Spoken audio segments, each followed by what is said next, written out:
Hello guys, good afternoon. I am Hemangi Mahesh More. I am from Umroli. I am pursuing MBA in SAS Institute of College in Boisar. So let's start my presentation. My presentation topic is EPRG model. So first definition. EPRG full form stands as ethnocentric, polycentric, regiocentric and geocentric. It is a framework created by Howard versus Perlmutter, Jerry Vines, and Douglas in 1969. The EPIG framework helps organizations choose which approach is most suitable for it to achieve successful results in countries abroad. When organizations decide to go overseas in search of market expansion, they need to adopt one of the styles, as in ethnocentric, polycentric, geocentric. EPIG model often is also called as EPG model in international business. This is EPIG framework. First, ethnocentric means to apply one's own culture in social science and anthropology. Japan has a reputation for being ethnocentric. Ethnocentric comes from ethnicity, which means belonging to a social group that has a common national or cultural tradition.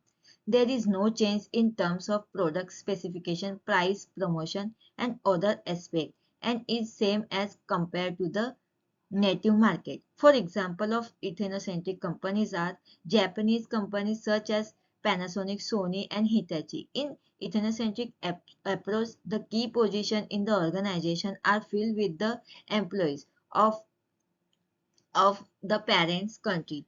All the managerial decision, mission, vision, objectives are formulated by the MNC at their headquarters, and the same is to be followed by the host company. It is based on the rationale that the staff of the parent country in the best over the others.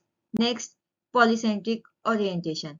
Polycentric approach of a business can be defined as host orientation. Here, the host country custom, behavior, culture, language is considered while doing business. For example, polycentric organization is McDonald's. The familiar offering in their restaurants in the United States may be somewhat less similar if you venture abroad. In India, where many people do not eat beef, McDonald's offers the Macalo tikki, a vegetable patty with characteristics Indian spices. Next, regiocentric orientation is in an approach adopted by a firm wherein adopts a marketing strategy across a group of countries which have been grouped on this project basis of their market characteristics. That is, the market characteristics of these countries will be more or less similar. For example, Coca-Cola and Pepsi are regiocentric companies. Regiocentric strategy assume that all countries of the region can be regarded as a single market.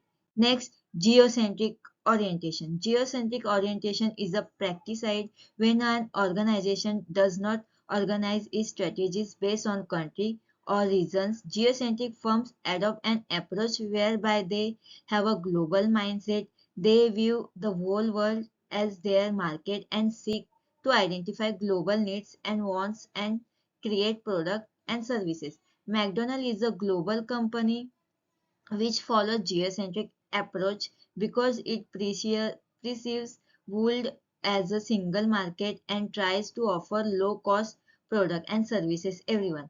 Even MTV is a geocentric organization. The geocentric approach does not connect nationality with the factor of a dominance. Next, conclusion. During the last 20 years, corporation explicitly recognize the emergence of new market. Moreover, there exists worldwide trends in unification of the law, trade, liberalization, etc., which result in a strong global orientation of many companies. However, many organizations still represent polycentric or geocentric orientation in some sense. This is because the US market still generate a very high demand on goods and service. In this case, General Electric can be an example of a truly geocentric corporation. In geocentric orientation is manifested in various ways. Unlike other companies, General Electric do not seem to gravitate towards the US or Europe solely. Moreover, General Electric is closely linked to the energy market. The current energy, environment, and strategies issue obviously require the cooperation and conscience of different countries, nationality, and cultures. In addition, with the intensification of migration processes and the mobility of labor force, General Electric seem to easily fit into these modern global socio-economical trends. Thank you.